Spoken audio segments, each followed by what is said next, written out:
आज के इस विश्लेषण में हम बात करेंगे एक ऐसी प्राचीन वैदिक प्रथा की जो बाहर से देखने में शायद एक साधारण कर्मकांड लगे, लेकिन असल में इसके भीतर एक बहुत गहरा ब्रह्मांडीय मानचित्र छिपा है।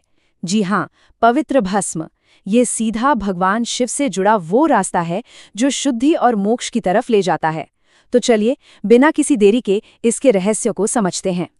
आज की हमारी इस चर्चा में हम कई दिलचस्प पड़ावों से गुजरेंगे। हम जानेंगे भस्म की असली ताकत क्या है, इसे कैसे तैयार किया जाता है, त्रिपुंड बनाने का सही तरीका क्या है, इसकी रेखाओं में कौन से देवता बसते हैं, इसे शरीर पर कहाँ-कहाँ लगाना चाहिए और अंत में ये मोक्ष का मार्ग कैसे बनता है। तो शुरुआत करते हैं हमारे पहले भाग से, भस्म की पवित्र शक्ति और कैसे ये परम मुक्ति का मार्ग है। जाबाली उपनिषद का एक बहुत ही स्पष्ट और सीधा संदेश देखिए।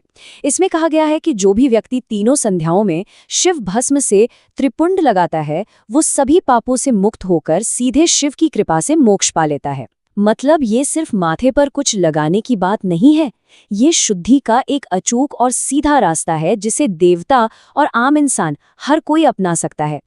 आगे बढ़ते हैं दूसरे भाग की तरफ, इसकी श्रेणियां और तैयारी, यानी पवित्र भस्म को और गहराई से समझना। देखिए, ग्रंथों में महाभस्म को मुख्य रूप से दो रास्तों में बांटा गया है।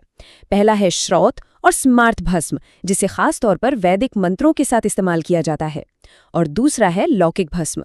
लौकिक भस्म की सबसे अच्छी बात यह है कि इसे बिना किसी मंत्र के कोई भी इस्तेमाल कर सकता है ना कमाल की बात?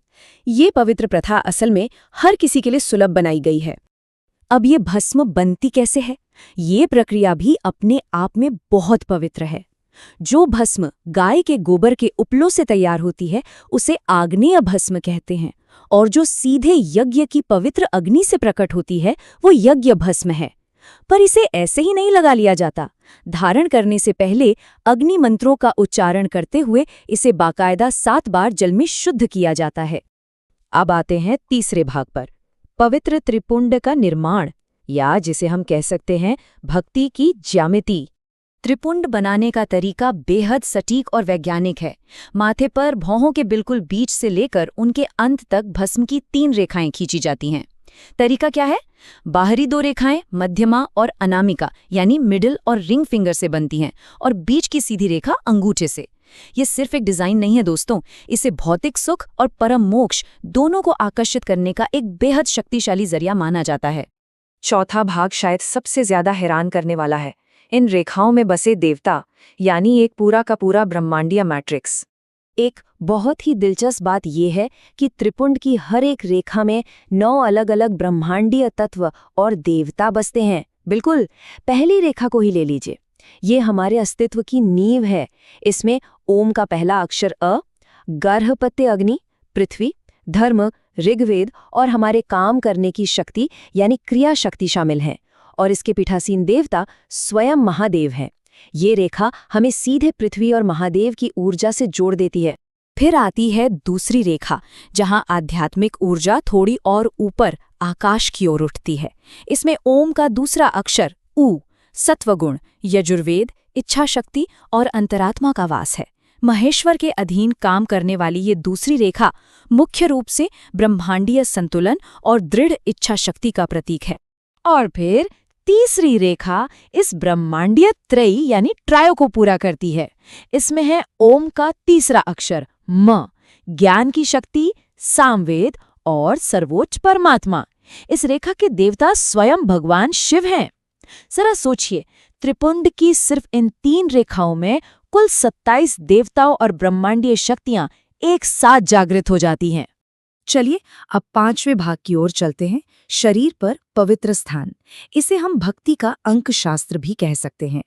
माथा तो खैर हम सब जानते हैं, लेकिन भस्म लगाने का सबसे विस्तृत तरीका 32 अलग अलग अंगों को कवर करता है। सिर, आंखें, गले से लेकर पैरों तक। ऐसा करने से मानव शरीर सिर्फ हाड़ मांस का ढांचा नहीं रहता, बल्कि एक जीवित ब्रह्मांडीय मानचित्र बन जाता है, जो 10 दिशाओं और प्रकृति की शक्तियों को एक साथ पुकारता है। अगर 32 मुमकिन ना हो तो एक दूसरा तरीका भी है। साधक 16 खास रणनीतिक जगहों पर ध्यान लगा सकते हैं। इन 16 स्थानों पर भस्म लगाने से अश्विनी कुमार, ब्रह्मा, विष्णु, देवी लक्ष्मी और स्वयं शिव जैसी शक्तियों से सीधे तौर पर आध्यात्मिक ऊर्जा खींची जा सकती है। और मान लीजिए वो भी संभव न हो तो इसे 8 खास हिस्सों तक सीमित किया जा सकता है, जैसे कि छाती, कंधे, कान और माथा। इस तरीके में सप्तर्षि ब्राह्मणों के ज्ञान को नमन करते हुए भस्म धारण की जाती है।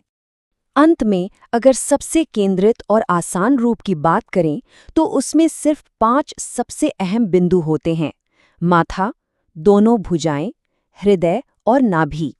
ये हमें बताता है कि अनुष्ठान की जटिलता चाहे कम भी हो जाए, लेकिन इसका आध्यात्मिक प्रभाव और पवित्रता बिल्कुल वैसी ही अटल रहती है।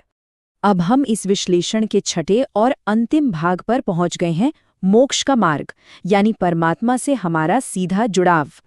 इन सारे नियमों, रेखाओं और देवताओं का एक ही परम लक्ष्य है: मोक्ष और भगवान शिव के प्रति पूरी तरह से समर्पण।